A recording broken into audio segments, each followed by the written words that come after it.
I think it's really important for children to meet authors, to be honest. When I was at school, we never met one, and authors were seen as sort of out there, they might as well have been stars or whatever for all the contact we had with them.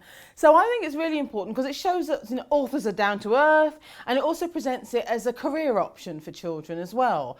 And when I was at school, it certainly was never presented to me as such. And so, and it was only when I was in my mid-20s that I thought, okay, maybe I could be a writer. So I think it is incredibly important because it kind of gives children a chance to see writers in the flesh and talk about the process of writing, etc., which will hopefully help them with their own writing. And B, it also just means they can, if anyone's sort of considering it but thinking, oh, maybe that's not for me or I can't do that, and they look at sort of authors like me and think, well, she's not all that, so if she can do it, I can do it, which is kind of what I want. So, because I remember I did a school visit a while ago when WYSIWYG was on the television, and I was in this school and this boy put his hand up and said, was WYSIWYG on the television and then you wrote the book? And I said, no, I wrote the book and then it was on the television. And he said, so you wrote WYSIWYG? And I said, yes, that's right. And he said, you really wrote WYSIWYG? And it was sort of like him, and I could see the wheels going around. And I thought, yes, exactly. So, if I can do it, and God knows I'm nothing special, then you can do it as well. So, get out there and do what you want to do. So that's why I think writers' visits are so important.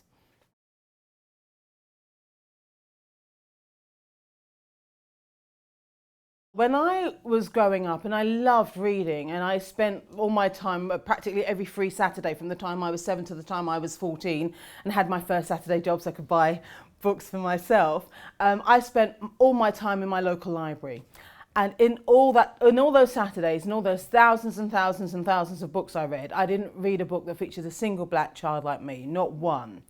So when I started writing, it was really important for me to have black protagonists in my books, but not have the books overtly about race. And so my first few novels like Hacker and Antidote and Dangerous Reality and Pig Heart Boy all featured sort of families of colour, and the protagonists were black, but they had nothing to do with race. But for me, I was making a sort of statement in that sense because I had black children on the cover, which was kind of as rare as hen's teeth at the time. So I think when I then published Noughts and Crosses, because Noughts and Crosses was actually my 50th book, so I had quite a few before that. So, but when I published that, it's because I felt I had some things to say about racism and I was ready to say them, and had some things to deal with in my own past as well. So, and that was my way of kind of doing that by writing the Noughts and Crosses series. But do we have more books that feature children of colour? Yes, we do. I still believe we don't have enough. I still feel we certainly don't have enough when it comes to picture books. And we have a number of picture books that feature kind of cute bunnies or cat or puppies or kittens or whatever. But part of me wonders if this is perhaps a way of avoiding the issue, maybe. And I do feel that we do need more picture books that feature more diverse landscape and sort of have featured sort of children of colour as well. So and promote the idea that actually these books are for all children. It's not about if it's got a black child on the cover then it's only for black families, etc. That's absolute nonsense. So for me it was about making sure I spread the message that my books were for all children, and just because it had a black child on the cover doesn't mean it's just for black children. In the same way that if that had been the case the other way round, and if it had a white child on the cover, it's only for white children, I wouldn't have read anything until I was in my 20s. So I think it's a really important message to say that these books allow children to see through the eyes of others and other cultures, other religions, other genders, whatever.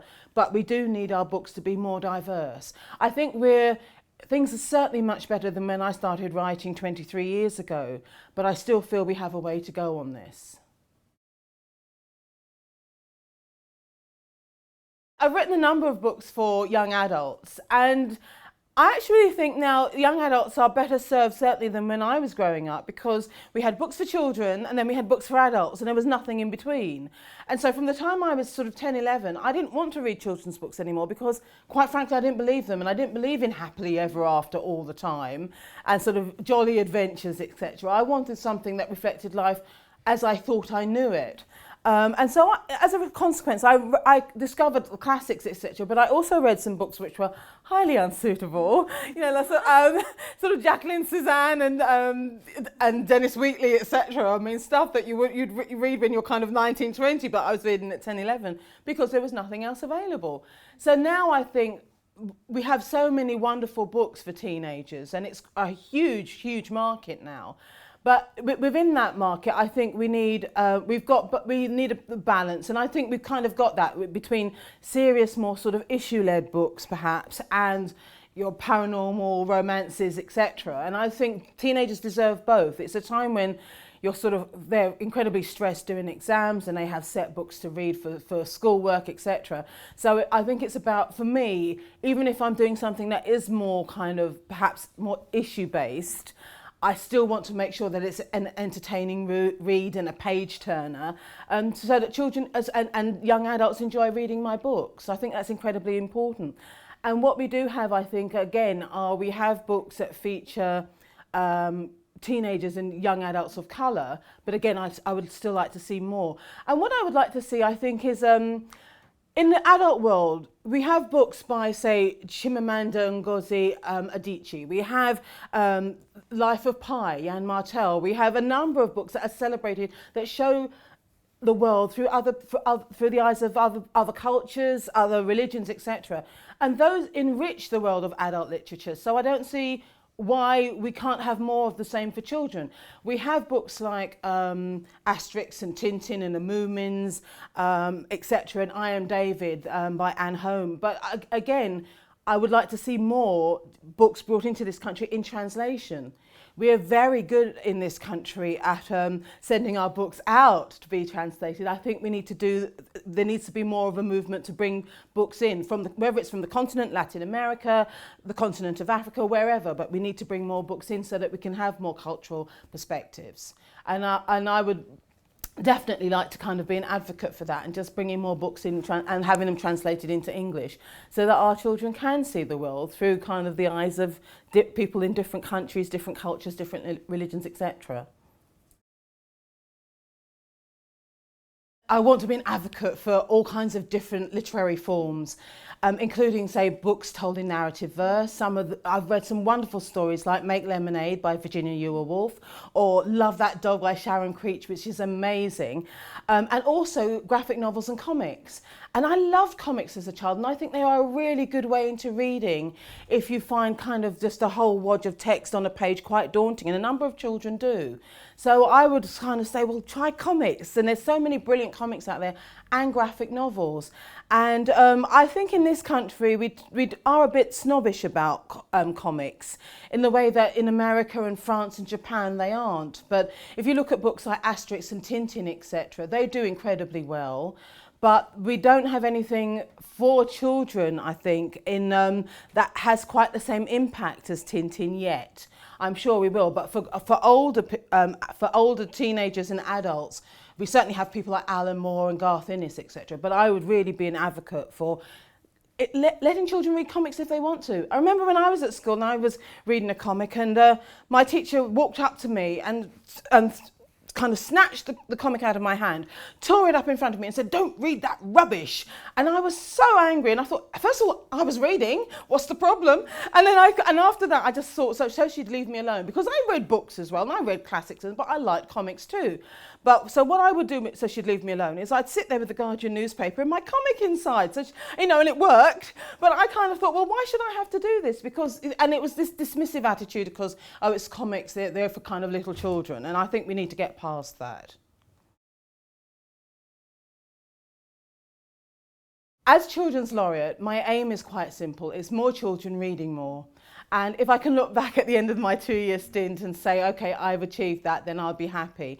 And what I want to do is convince more children that reading is irresistible, and to love books and stories and reading the same way that I do. And as part of that, I would like to encourage schools that don't already do this to have a daily 10-minute storytelling session where the teacher will read to their children. And I remember this as a child. I'm not one of these who says, it worked in my day, so we should do it, that's how we should do it now. But I really do feel that part of my love of stories came from that those storytelling sessions where we'd all sit cross-legged and the teacher would read us a story, and sometimes they were self-contained and sometimes she'd end on a cliffhanger so we couldn't wait to hear the story the following day. And it meant that it was something that we could all share in, because we could then all kind of talk about the story and where we thought it might be going, etc. So I would love to try and kind of get that kind of initiative off the ground. And also I think for older children, I would love to create a sort of online presence for stories and encourage teenagers and upper junior school children to have their own creative responses to those short stories, so that they can come up with a storyboard, or they might act a bit of it, or they might come up with some music inspired by the short story, but we're using those short stories as a springboard for getting children to be inspired by them and, as I said, have their own creative responses. So I would love to get that off the ground as well.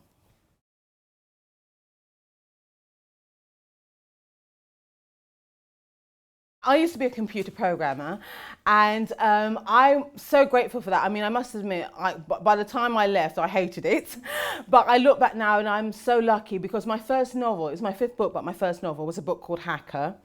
And that won a couple of prizes, and it all stemmed from kind of my sort of technological background. And I've written a number of kind of technology thrillers, etc. since then.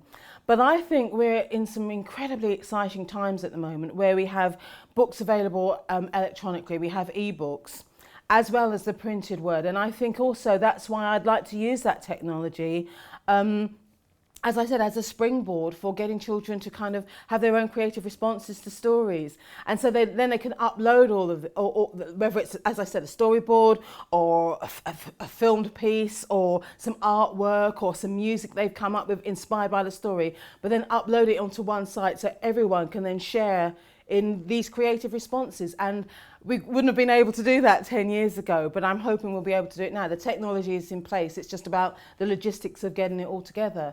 So I love technology, I must admit.